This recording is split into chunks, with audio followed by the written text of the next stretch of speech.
The man in room 403. It was a rainy Tuesday afternoon at Fairmont General Hospital in Charleston, South Carolina. The fluorescent lights in the ER hallway buzzed softly, casting a sterile glow on the tile floor. Nurse Linda Harrow, 52, had been working this floor for over 20 years. She knew every protocol, every corner, and, in her mind, every type of patient. She moved briskly through her duties, carrying a clipboard and a sense of superiority that often turned into hostility, especially toward those she believed didn't belong that day. Room 403 received a new patient, African-American male. Early 30s, walked in alone, chest pains. She eyed him suspiciously as she read his chart name, Malik Thompson. No ID. No insurance listed. Address, Washington, D.C.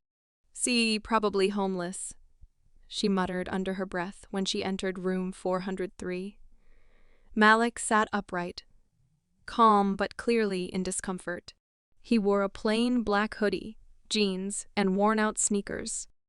His hands rested neatly on his lap, and his eyes were watchful, patient. "You shouldn't be here if you can't pay," Linda snapped without greeting.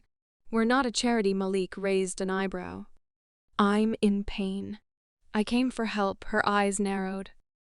"And I'm sure you're just here for the drugs." Malik said nothing, just looked at her, the way someone watches a storm from indoors, distant, knowing it will pass. She jabbed his arm roughly while taking vitals, muttering about entitled street thugs and leeches on the system.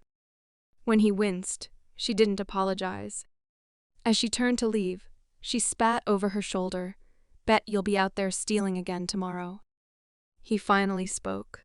"Actually, I'm a federal prosecutor." Linda froze mid-step. Her head turned slowly, as if dragged by gravity. "What?" she barked. Incredulous, "I'm Assistant U.S. Attorney Malik Thompson. I prosecute organized crime, corruption, and civil rights violations. I've led cases in 3 states. I'm also a decorated Army veteran." She stared at him, her mouth slightly open, color draining from her face. "I didn't bring my ID because I ran here," he added. "From a restaurant 2 blocks away. I was having dinner with the mayor." Silence pressed against the walls of the room later. 2 doctors and an administrator entered the room, all greeting Malik with familiarity. Dr. Hayes, who had worked with Malik on a medical reform task force, immediately recognized him. The administrator apologized profusely for the treatment he'd received, but Malik didn't respond with anger. He spoke calmly. "Keep her on staff," he said, surprising them all. "But make sure she's trained that afternoon." Linda was ordered to attend a 6-month racial equity and unconscious bias training program, mandatory. With evaluations 6 months later, Linda sat quietly in a modest auditorium, watching a panel discussion. The event was organized by the DOJ and hosted at a local law school. On stage stood Malik, speaking about civil rights and the healthcare system. She didn't recognize him. At first he wore a suit, his presence commanding. But then he paused, and their eyes met briefly. "Once had a nurse treat me like less than human," he said to the crowd. "But I chose not to retaliate. I chose to believe she could change after the session." She waited in line to speak with him. When it was her turn, she stepped forward. "I'm sorry," she said, choking up. "I've been wrong. I'm trying to be different." Malik looked at her, his expression unreadable. Then he nodded. "Change starts with acknowledgement.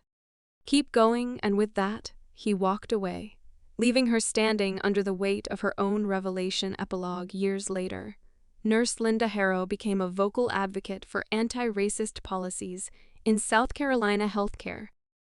She helped write reform proposals, many of which were reviewed ironically by U.S. Attorney Malik Thompson. Sometimes justice isn't loud. Sometimes it doesn't roar, it whispers, corrects, and rebuilds.